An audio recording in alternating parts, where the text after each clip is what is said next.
कहानी की शुरुआत में हमें अंटार्कटिक रीजन को दिखाया जाता है, जहाँ पर कुछ रिसर्चर्स को एक्सप्लोर करने के दौरान एक गुफा के अंदर से एक अजीब क्रिएचर मिलता है जो बर्फ में जमा होता है। साइंटिस्ट उस बर्फ को काट कर लैब में ले आते हैं और यहाँ उन्हें पता चलता है कि ये क्रिएचर 40,000 साल पुराना है। इसलिए इस क्रिएचर की जांच करने के लिए डॉक्टर स्टैनली शेफर्ड, जो एक एंथ्रोपोलॉजिस्ट है, उन्हें बुलाया जाता है। एंथ्रोपोलॉजिस्ट उन्हें कहा जाता है जो इंसान की उत्पत्ति, उनके हाव भाव, उनके रहन सहन से जुड़ी चीजों के ऊपर रिसर्च करते हैं। अब डॉक्टर स्टैनली शेफर्ड के यहाँ जाने के बाद उस बर्फ को लेजर से कटिंग करते हैं और बर्फ के छटते ही धीरे धीरे उन्हें पता चलता है कि जो बर्फ में क्रिएचर है वो असल में एक इंसान है जो पिछले 40,000 सालों से बर्फ में जमा हुआ है। अब इतने हजारों साल पुराने इंसान को देखकर सभी काफी एक्साइटेड हो जाते हैं क्योंकि ये एक सबसे बड़ी खोज है। डॉक्टर स्टैनली आइसमैन की और भी अच्छे तरीके से जांच करना चाहते हैं, इसलिए वो तय करते हैं कि वो आइसमैन की बॉडी को टुकड़े कर दुनिया भर के टॉप रिसर्च सेंटर में भेजेंगे ताकि हर तरह से इस पर अच्छे से रिसर्च हो सके। अब लैब में आइसमैन की बॉडी की जांच की जाती है। तभी टेस्ट के दौरान उन्हें पता चलता है कि आइसमैन की बॉडी के सारे सेल्स एक्टिवेटेड है और वो भी काफी बेहतर कंडीशन में, और उसका ब्रेन भी पूरी तरह से ठीक है। सभी साइंटिस्ट काफी हैरान होते हैं कि भला इतने हजारों साल तक ये आखिर कैसे असल है। अब साइंटिस्ट उसे रिवाइव करने की कोशिश करते हैं। वे उसके हार्ट पर इलेक्ट्रिक शॉक देते हैं जिससे कि आइसमैन की हार्ट रेट भी शुरू हो जाती है और जल्द ही आइसमैन जिंदा हो जाता है। लेकिन वो साइंटिस्टों को देखकर घबराने लगता है, वो डरने लगता है क्योंकि उन्होंने मास्क पहना होता है। आइसमैन को डरता देखकर स्टैनली समझ जाता है कि वो अपने सलग मास्क की वजह से डर रहा है, इसलिए वो अपना मास्क उतार देता है और उसे अपना चेहरा दिखाता है जिससे कि आइसमैन शांत हो जाता है। इसके बाद उसे बेहोश कर दिया जाता है। आइसमैन को जिंदा कर सारे साइंटिस्ट काफी खुश होते हैं। स्टैनली अपनी टीम के साथ एक मीटिंग करता है और यहाँ डॉक्टर डियाना भी होती है जो कहती है कि हम इस खोज से इंसानों को कई हजारों साल तक जिंदा रख पाएंगे जैसा कि आइसमैन रहा है। हम ऐसे कई लोगों की जान बचा सकते हैं जो अभी वर्तमान में लाइलाज बीमारी से ग्रसित है, और जिस पेशेंट की बीमारी का इलाज नहीं है उसे हम फ्रीज कर बाद में फ्यूचर में उस बीमारी का इलाज आ जाने के बाद उन्हें ठीक कर दिया जाएगा। लेकिन इसके लिए इन्हें पहले आइसमैन पर कई रिसर्च, कई एक्सपेरिमेंट करने होंगे कि आखिर ये इतने हजारों साल तक कैसे जिंदा रहा। पर स्टैनली उनके आइडिया से सहमत नहीं होता। वो कहता है कि पहले से दुनिया की आबादी काफी बढ़ चुकी है जिसे हम सही से कंट्रोल भी नहीं कर पा रहे और इससे तो कई और नुकसान ही होंगे। स्टैनली कहता है कि मुझे आइसमैन पर प्राकृतिक एनवायरनमेंट में स्टडी करनी है। हमें उसके जीवन शैली को समझना होगा कि कैसे वो जटिल से जटिल हालातों में भी सरवाइव कर लेते थे। उनकी बॉडी उस माहौल में अपने आप को कैसे एडजस्ट करती थी। इसके लिए हमें आइसमैन को उसी माहौल में रखना होगा जैसा कि वो आज से 40,000 साल पहले रहा करता था। स्टैनली की टीम उसकी बात मान जाती है और वो तय करते हैं कि वो ये बात दुनिया से छुपा कर रखेंगे। इसके बाद आइसमैन के लिए उस वक्त के मुताबिक एक प्राकृतिक माहौल तैयार किया जाता है। वो जगह पेड़ पौधों व जानवरों से भरी पड़ी होती है, एक असल जंगल के जैसा। वहीं जब आइसमैन को होश आता है तो वो अपने आप को उसी आर्टिफिशियल जंगल में पाता है। आइसमैन जंगल को निहारता है और ठीक उसी तरह से जिस तरह से कई हजारों साल पहले वो अपना जीवन व्यतीत करता था, ठीक उसी तरह से रहने लगता है। वो अपने लिए शिकार करता है जैसा कि वो अपने कबीलों के साथ क्या करता था। वो आग भी जलाता है। उसे अपने परिवार व कबीलों वालों की काफी याद आती है। अगले दिन वो कुछ फल तोड़ता है और परिंदों के घोंसले से उनके अंडे चुरा कर खाता है। वही रात होने पर वो वापस अपने गुफा में चला जाता है। फिर अगले दिन वो झरने में नहाता है। आइसमैन को वो जगह धीरे धीरे पसंद आने लगती है। तभी वो मछली पकड़ने जाता है, लेकिन वहाँ उसे पानी में उनके लगाए हुए पाइप दिखता है जिसे वो सांप समझकर खाने की कोशिश करता है, पर वो उसे काट नहीं पाता। वो देखता है कि ये चीज काफी लंबी है। पाइप को फॉलो करते हुए वो एक दरवाजे के पास पहुंच जाता है और उस दरवाजे के खोलते ही उसे वहाँ लैब के कुछ लोग दिखते हैं जिसे देखकर वो डर जाता है और वहाँ से भागकर चिल्लाने लगता है।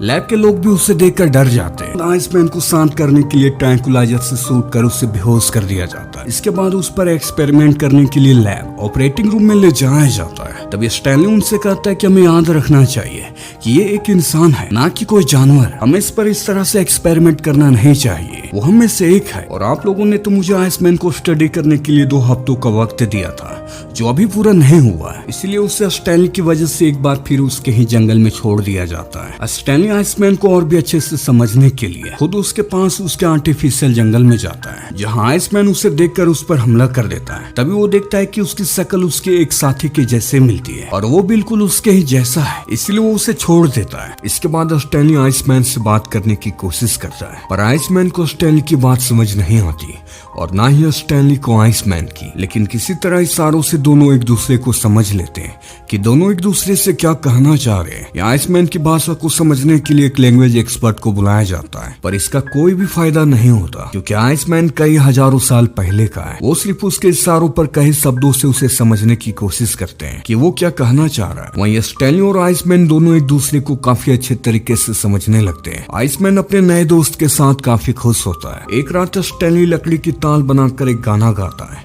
और ये आइसमैन को काफी अच्छा लगता है, इसलिए वो स्टैनली से लकड़ी की ताल लेकर खुद भी गाना गाने की कोशिश करता है। लेकिन इधर साइंटिस्ट अब भी उस पर एक्सपेरिमेंट कर यह जानना चाह रहे होते हैं कि आखिर वो कैसे हजारों साल तक फ्रीजिंग टेम्परेचर में जिंदा रह पाया। इसलिए एक बार फिर आइसमैन को बेहोश कर लैब में लाया जाता है और उसे एक चेम्बर में डाल दिया जाता है और धीरे धीरे उस चेम्बर का टेम्परेचर कम किया जाता है। और साइंटिस्ट देखते हैं कि टेम्परेचर कम होने के साथ ही आइसमैन की हार्ट रेट भी कम होती जा रही है और इससे पहले कि उसकी हार्ट रेट पूरी तरह से रुक जाती, साइंटिस्ट उस मशीन को बंद कर देते हैं और आइसमैन मरते मरते बचता है। जिसके बाद आइसमैन को एक बार फिर उसके आर्टिफिशियल जंगल में छोड़ दिया जाता है। आइसमैन को थोड़ा ध्यान होता है कि उसके साथ लैब में क्या हुआ था, इसलिए वो नाराज होता है और स्टैनली के आने पर उससे कहता है कि तुम्हारे साथ ही मुझ पर काफी जुल्म करे, मैं ये सब कुछ सह नहीं सकता, इससे अच्छा यह होगा कि तुम मुझे मार ही दो, कम से कम मैं उनके जुल्म से आजाद तो हो जाऊंगा। पर स्टैनली ऐसा नहीं करता, वो आइसमैन को समझाता है। फिर वो डियाना से मिलता है और उसे आइसमैन से कम्युनिकेट करने को कहता है क्योंकि वो जानना चाहता है कि आइसमैन किसी फीमेल से मिलकर कैसा बर्ताव करता है। स्टैनली प्रीहिस्टोरिक ह्यूमंस को अच्छे से समझना चाहता है और वो आइसमैन को समझकर ही हो सकता है। पहले तो डियाना इनकार कर देती है पर बाद में वो इसके लिए मान जाती है। वो स्टैनली के साथ आइसमैन से मिलने जाती है जहाँ आइसमैन उसे देखकर उसके करीब आता है और उसे सूंघकर उसे जानने की कोशिश करता है। आइसमैन को डियाना काफी पसंद आती है और वो उसके करीब जाने की कोशिश करता है, पर स्टैनली उसे समझाता है कि वो उसकी गर्लफ्रेंड है। अब उनके जाने के बाद आइसमैन जमीन पर एक पंछी की चित्र बनाता है जैसा कि उसके छाती में बना होता है। अगले दिन फिर स्टैनली डियाना दोनों आइसमैन से मिलने आते हैं और आज आइसमैन बहुत खुश होता है। वो जमीन पर एक औरत और 2 बच्चों की चित्र बनाता है और बड़े ही उत्साह से उन्हें समझाता है। स्टैनली और डियाना समझ जाते हैं कि वो अपने परिवार के बारे में बात कर रहा है। तभी वहाँ पर आसमान में एक हेलीकॉप्टर उड़ता हुआ वहां आता है जिसे देखकर आइसमैन काफी अजीब बिहेव करने लगता है। वो उस हेलीकॉप्टर के करीब जाने की कोशिश करता है। वो काफी जोश में होता है, वो चट्टानों के ऊपर चढ़ जाता है। आइसमैन को इस तरह से एक्साइटेड देख दोनों काफी हैरान होते हैं। आइसमैन को देखकर ऐसा लगता है कि वो आसमान में उड़ता हेलीकॉप्टर को अपने किसी ईश्वर के आने की प्रार्थना कर रहा हो। स्टैनली हेलीकॉप्टर को वहाँ से जाने का आदेश देता है। वो आइसमैन के प्रार्थना से समझ जाता है कि वो अपने ईश्वर को ध्यान कर रहा था। अब स्टैनली इस बारे में और जानने के लिए वहाँ के लोकल से मिलता है और उनसे भीड़ा का मतलब पूछता है क्योंकि आइसमैन हेलीकॉप्टर को देखकर एक ही शब्द बोला जा रहा था और वो भीड़ा ही था। लोकल्स बताते हैं कि उनके पुराणों में भीड़ा नामक एक पंछी का जिक्र है जो ईश्वर का मैसेंजर था। पुराणों के मुताबिक देवलोक से एक बहुत ही बड़ा विशाल पंछी धरती पर आता है और उनके कर्मों के हिसाब से उन्हें स्वर्ग या नर्क लेकर जाता है। अब स्टैनली समझ जाता है कि आइसमैन हेलीकॉप्टर को एक ईश्वरीय दूत समझ रहा था, इसलिए वो उसकी प्रार्थना कर रहा था। स्टैनली गैस करता है कि शायद उस वक्त धरती पर एक बहुत ही बड़ा प्राकृतिक तबाही हुई होगी जिसमें आइसमैन के सारे लोग, वहाँ के पशु पक्षी सभी धीरे धीरे मरने लगे होंगे। इसलिए आइसमैन उस पंछी से प्रार्थना की होगी कि वो इस प्राकृतिक आपदा को रोक दे ताकि उसका परिवार व उसके कबीले वाले बचे रहे, और बदले में उसने अपने आप को ईश्वर को ऑफर किया होगा और इस वजह से वो समाधि के लिए गुफा में चला गया और ठंड बढ़ने की वजह से वो उसी गुफा में फ्रीज हो गया और अगले 40,000 सालों तक वो ऐसी बर्फ में जमा रहा। वहीं अब आइसमैन इस घटना के बाद से बातें करना बंद कर देता है। वो सिर्फ उसी पंछी के बारे में सोचता रहता है कि वो उसे लेने दोबारा वापस आएगा और साथ ही अब वो समाधि में फिर से जाने की तैयारी करने लगता है।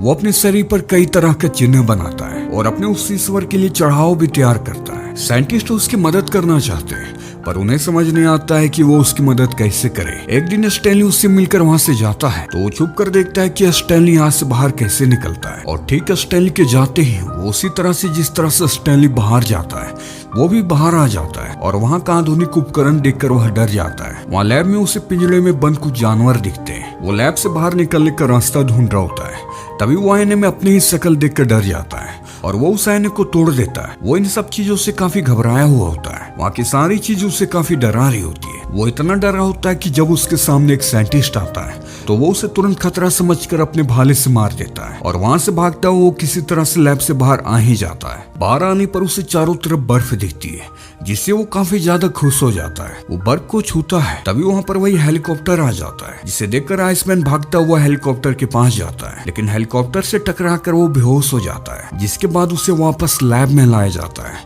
साइंटिस्ट अब तय करते हैं कि वो आइसमैन पर अपनी मर्जी से एक्सपेरिमेंट करेंगे। उन्हें जितना समय स्टैनली को देना था वो उसे दे चुके हैं, पर स्टैनली उनसे ऐसा करने से मना करता है। वो कहता है कि आइसमैन जो अपने ट्रैप को बचाने की कोशिश कर रहा है और हम है कि उसे मारने पर तुले। हालांकि उसे पता नहीं कि उस समय के कितने वक्त बीत चुके हैं और वो 40,000 साल बाद जागा है। उन्हें आइसमैन की जिंदगी की कोई भी परवाह नहीं है, जिसके बाद स्टैनली तय करता है कि वो आइसमैन को बचाएगा और उसके असल प्राकृतिक माहौल में छोड़ देगा। वो आइसमैन को किसी तरह से लैब से बाहर ले आता है, पर रिसर्चर्स को पता चल जाता है कि स्टैनली आइसमैन को लैब से बाहर निकाल ले गया है। रिसर्चर्स उन्हें ढूंढने निकल पड़ते हैं और जब दोनों जा रहे होते हैं तभी एक बार फिर आसमान में आइसमैन को हेलीकॉप्टर दिखता है, जिसे देखकर आइसमैन उसकी तरफ भागने लगता है, पर स्टैनली उससे रोकने की बहुत कोशिश करता है, लेकिन तभी वहाँ उनके बीच की बर्फ धंस जाती है, जिससे कि स्टैनली आइसमैन को देख नहीं पाता और इसी वक्त वो हेलीकॉप्टर भी वहाँ नीचे आ जाता है। आइसमैन भी हेलीकॉप्टर के करीब पहुंच जाता है और हेलीकॉप्टर को पकड़ लेता है, जिसके बाद आइसमैन हेलीकॉप्टर के साथ आसमान में उड़ता चला जाता है। पायलट उसे बचाने की कोशिश करता है, पर वो उनके पास जाना नहीं चाहता। उसे लगता है कि ईश्वर ने उसकी विनती मान ली, इसलिए उन्होंने बीड़ा पंछी को भेजा है। आइसमैन को देखकर ऐसा लगता है जैसे उसे इस दिन का बेसब्री से इंतजार था और आज वो पल उसके लिए आ ही गया। आइसमैन के चेहरे पर एक अलग ही खुशी है, उसके आत्मा में वृद्धिहीन सुकून है। वो हेलीकॉप्टर को छोड़ देता है। आइसमैन ने जैसा कि अपने ईश्वर से वादा किया था कि वो अपनी जान की बलि देगा और आज उसने अपने ईश्वर से किया हुआ वादा पूरा किया। स्टैनली दूर से ये सब होता हुआ देख रहा होता है। आइसमैन को गिरता देखकर स्टैनली बहुत दुखी होता है, लेकिन उसे कहीं ना कहीं खुशी भी होती है कि आइसमैन ने आज अपनी मंजिल पा ली है, जैसा कि वो चाहता था। और इसी एंडिंग के साथ ये कहानी भी यहीं खत्म होती है।